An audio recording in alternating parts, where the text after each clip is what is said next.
The blackest eyes, the devil's eyes.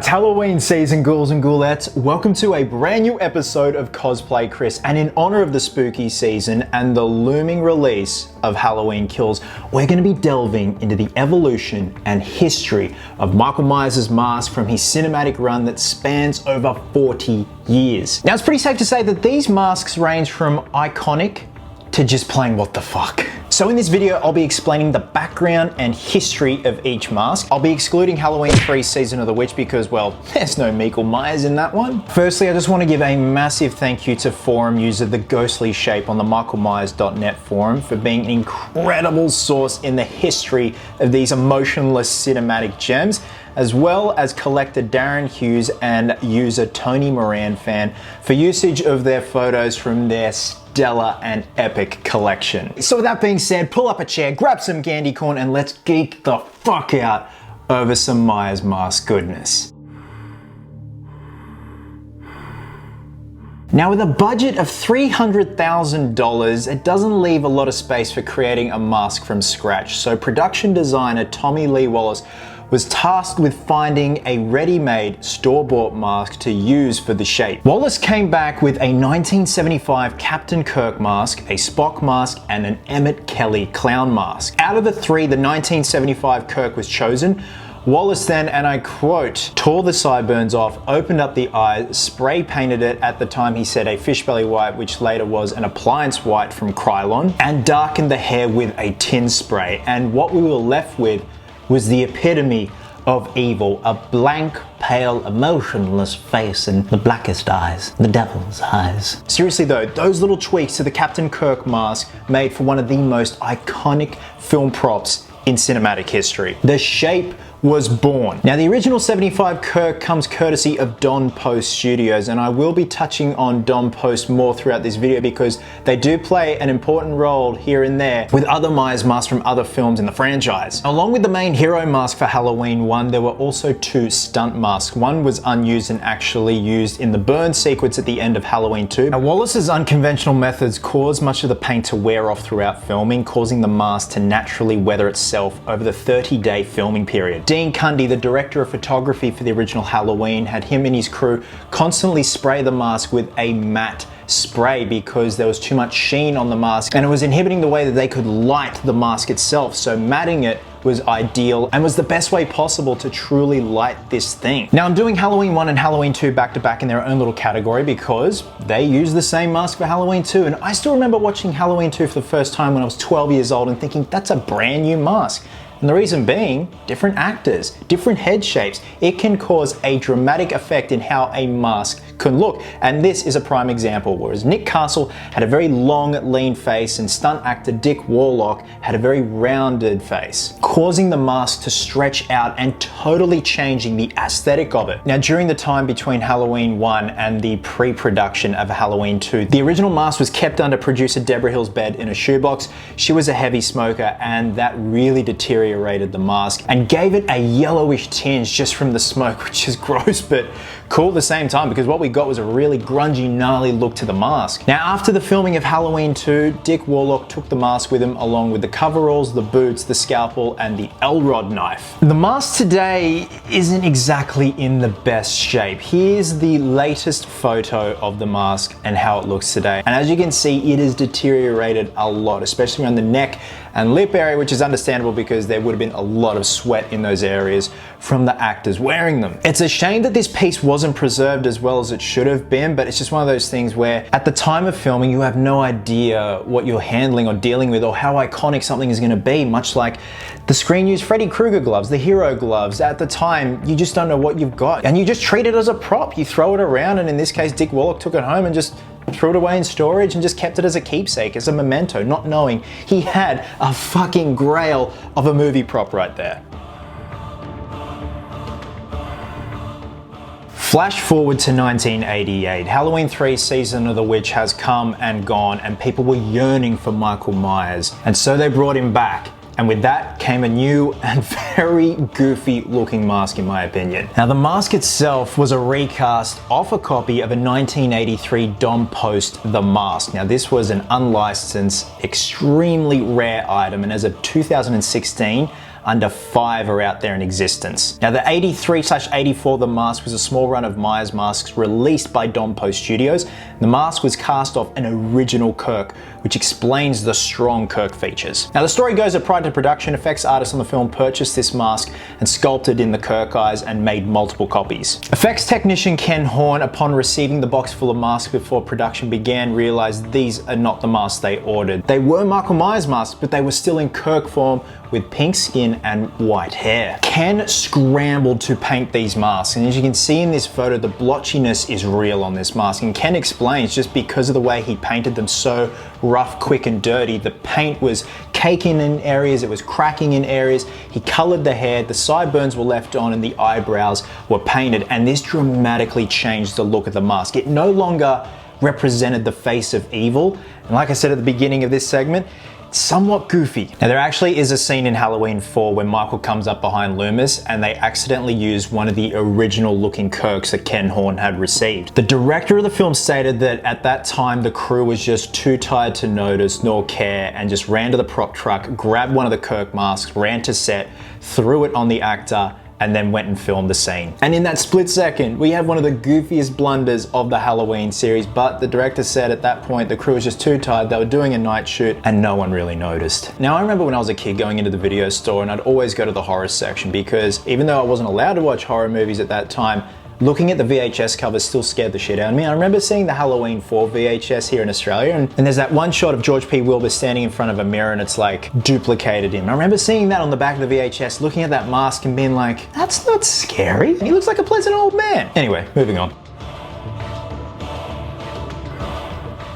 Halloween 5, The Revenge of Michael Myers. This is where things get pretty interesting and go off the beaten track in terms of the aesthetic of the Shapes mask. The mask for Halloween 5 was sculpted by K&B Effects and differs from the original design because instead of the mask having an emotionless face, the director wanted Michael to have an angrier looking expression. Now with the original looking mask, some scenes were filmed until the director stated that the mask looked quote unquote too feminine. Now in order to fix this, K&B Effects sculpted a nose and lip appliance. As far as we know, the appliance was only added to the stunt mask. And at one point during filming, Donald Pleasance hit actor Don Shanks in the face and broke his nose. Many originally thought that that nose appliance was added to give Don Shanks extra room for his broken nose. But this was proven to be incorrect when the nose appliance rotted off the primary hero mask and there was still a nose underneath. This mask in particular is based off a live cast of Effects legend Greg Nicotero, and I can see some similarities there with the facial features going on that resemble Nicotero's face. This mask is most known for its massive neck and its alien-like otherworldly appearance, and that hair is just something else straight out of the 80s. One of the hero masks was taken home by Don Shanks, much in the vein of Dick Warlock taking home the hero mask after Halloween 2. The problem was Don Shanks would take this mask to conventions and fans would handle it, especially when Don wasn't at his booth. They'd handle it, pick it up, take photos with it, and this accelerated the rotting and deterioration process of the latex. Years later, Tom Spinner and his crew restored the mask as best they could, and here's a before and after photo. And they did a pretty damn job considering this mask had seen better days. I do have a video coming up with my good friend Alex Orlandi where I do the finishing work on his hand sculpted Halloween 5 hero replica bust. I learned a lot about the Halloween 5 mask and I've got a newfound appreciation for it, whereas back in the day when I first saw Halloween 5 when I was in high school, I thought, what the fuck is that mask? He looks like an alien. But since doing all my research on this mask to help finish up this bust for Alex, I definitely have a newfound appreciation for it. It's like a guilty pleasure. Halloween 6. Apart from this movie being a shit show and obviously the producer's cut coming out later, I must say the mask is quite impressive and a step forward rather than a step back. So the mask for the Curse of Michael Myers is a first of its kind. Now this mask in particular was sculpted by effects legend John Carl Buechler, who also directed Friday the 13th Part 7, The New Blood. Now this mask is very unique. It actually has a goblin look to it, and I think that's a pretty damn good way to describe it, especially with those ears. Now during filming there was lots of pressure due to the fact that this was the first Halloween to be made by a major production company. So a lot of reshoots were done to satisfy the demands of the film company. Now there is a rumor that due to the constant reshoots, an angry effects member actually rubbed chemicals in all of the masks, causing them to rot very, very quickly. Now this is one of those urban legend things, but apparently it is true. I actually quite dig this mask. I like the look of it. Like I said, it definitely is an improvement from the Part 4 and Part 5 mask. There are a lot of earthy tones going on with that paint job, which I really dig. It's just not that stark white. It's lit beautifully in the film. It's shot beautifully. It reflects well on film. You've got your grays and those browns hovering under that white, and it just works really well. The hair work is great. Now, in terms of where some of the masks are today, the best one I can think of is owned by collector Darren Hughes, and this thing is in pristine condition. This thing is beautiful, and the fact that Darren takes the time to take photos like this to show fans what he has is brilliant. Halloween H2O. This is brilliant. There are technically 4 masks that go with this film, one of them being CGI. But we'll get to that in a minute. So the mask used in the beginning scenes of the film was actually left over from Halloween 6, and I didn't realize this until someone pointed out in the screen grabs. When Michael is throwing down with Nurse Chambers, you see quick glimpses of the Halloween 6 mask. The main hero mask was sculpted again by K&B Effects and has a very odd look to it, which is exactly why producers decided to scrap it at the last second when shooting was almost wrapped. So they decided to then hire Stan Winston Studios to sculpt a new mask and reshoot almost every scene. Now, due to time constraints, they had to leave in a few scenes with the K&B mask as well as most promotional shots, which makes a lot of sense because I remember when H2O was gearing up back in the day and all the promo stuff was out there, they were using the K&B mask for a lot of promo stuff, especially that one promo shot where Michael's got the knife up in the air and it's a really plain looking mask. And I get it, it's supposed to have that blank, pale, emotionless face, but there's blank and then there's that. However, there is one scene in the film that they did not have time to reshoot in which they placed a CGI mask over Chris Durand. I remember watching H2O for the first time and I was a little kid. And I saw that CGI mask for the first time and I was like, wait a minute. I get it, man. Budget restraints, time, but seriously, that's the best you could do. It was the late 90s. CGI was still trying to figure its thing out. Now, in terms of all the masks that were used for H2O, sans the CGI mask, I love the Winston mask. And I know it gets a lot of shade thrown its way, but I really dig it. My only gripe is the fact that you can always see Chris Durand's eyes for the most part, and it just is so off-putting because to have just 2 blank eye holes there, that is Michael Myers to me, not seeing human behind it because he's not human. This photo comes courtesy of Tony Moran fan and is one of the production made Winston masks, and just look at it, it's still in beautiful condition. And again, I love this mask. The hair needs to be slicked back a bit. For what it is, it's pretty damn good. Here are some photos of the original K&B Effects mask, and again, I understand why they changed and went with a different mask because this thing is just not intimidating at all. Halloween Resurrection, the most early 2000s horror movie out there. Now, this is probably a very unpopular opinion, but I actually dig the base aesthetic of the Halloween Resurrection mask. It was sculpted by Cinema Secrets, and they actually did a small run of production-made masks that you could buy after the film. My only gripe with this mask is it's too polished, it's too perfect, it looks too factory made. If this had the same finish as the original hero mask from 1978 and 1981, I would put this mask in my top 3, maybe even top 4 of Halloween masks. There's something so brutish and angry about it, but yet at the same time it looks too plasticky, shiny, and the hairline is just way too perfect. If it had all the finishing aesthetics of the 78, like I said, perfect. This mask would be great. Now, Cinema Secrets released several versions of the Halloween Resurrection mask. We've got the Classic, Economy, Deluxe, and Collector's Edition.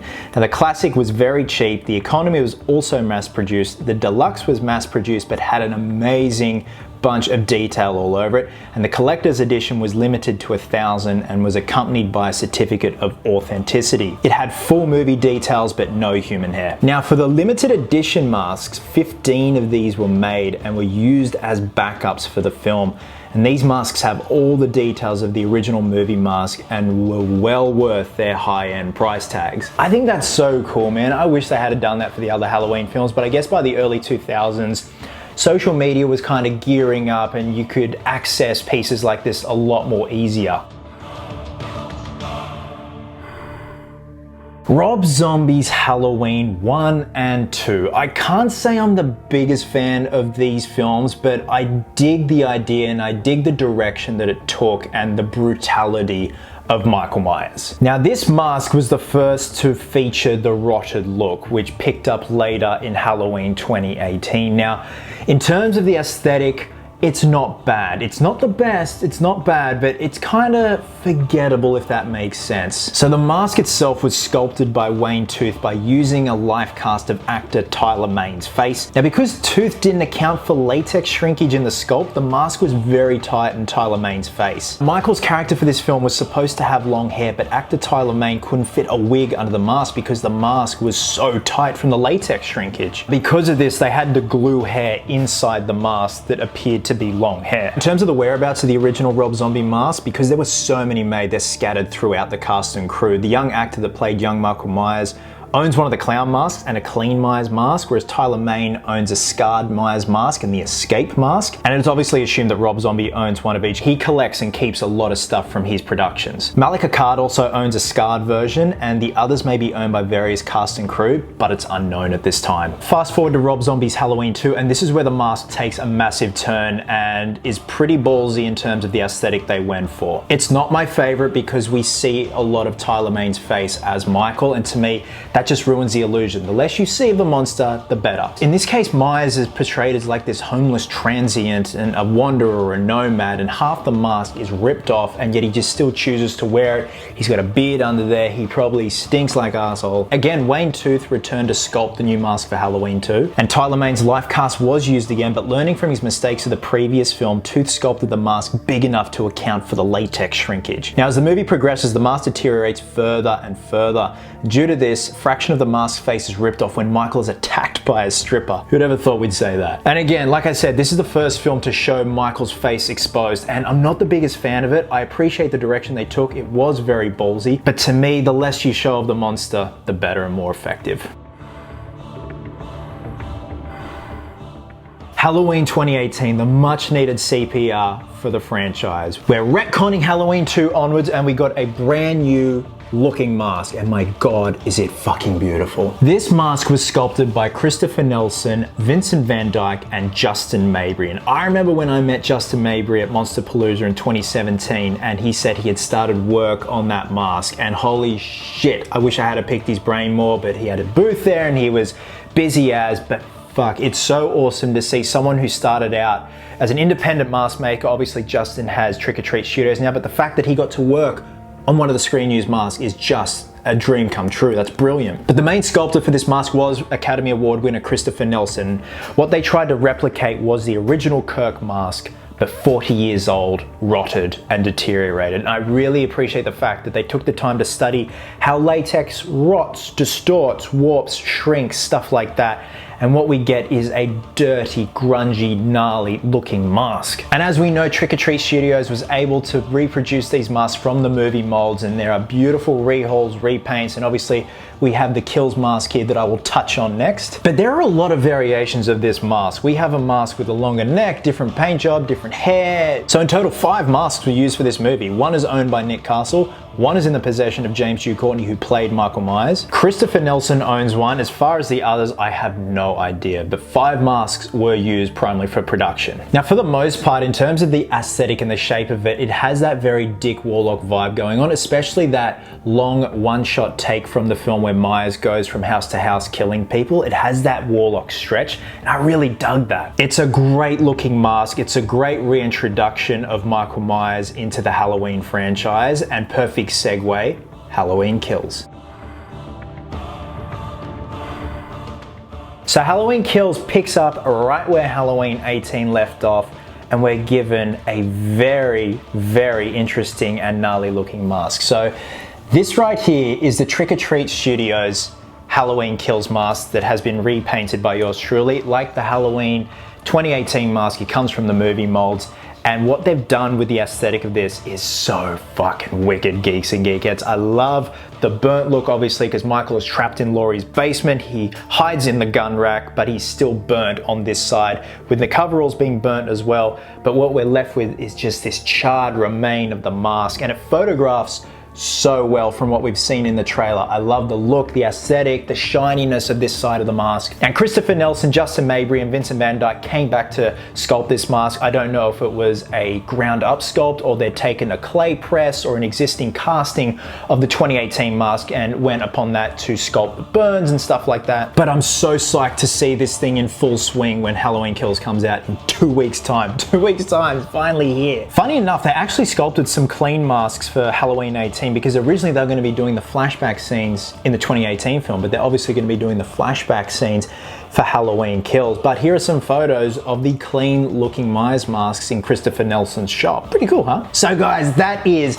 the evolution and history of Michael Myers' mask throughout the Halloween franchise. I hope I got all my facts correct. I'm sorry if I stuffed anything up, but I tried my darndest to get the facts right and as much info as possible on all of these masks. Now, if I were to rank these masks from worst to best, these are my personal choices. In last place, we got the Halloween 2 Rob Zombie mask. Again, not a fan of seeing Myers' face, just ruins the illusion. Swiftly followed by the Rob Zombie Halloween 1 mask. We then have the Halloween 4 mask, which looks like a goofy old man, but I understand and appreciate the love that this mask gets and for the film itself. Coming in next, we've got the Halloween Resurrection mask. Again, if this had a paint job and a hair job, it sounded so wrong. If this mask had the finishing work of the original Kirk mask from Halloween 1 and 2, this would be a lot higher on my list. Coming in next, we got the Halloween H2O masks, because they had a lot for that film. Then the Halloween 5 mask, again, a newfound appreciation for this one. I actually really dig it. Then the Halloween 6 mask, Halloween 2. We then have the Halloween 2018 mask. Coming in at second, the Halloween Kills mask. I know I haven't seen the film yet, but I've just fallen in love instantly with the look of this thing. And of course, number one is gonna be the 1978 original Captain Kirk mask. So guys, thank you so much for watching. Something a little bit different, but lately with the spooky season gearing up, I've just been geeking out over Myers goodness. So I hope you enjoyed this video. Please drop a comment below and let me know your thoughts on what your favorite Myers masks are. What are your least favorite Myers masks? Guys, wherever you are in the world, have yourselves an absolute cracker of a day. I hope you're well. Hope you're happy. Be merry, be silly. And until next time, geeks, please always remember, cosplayers do it best.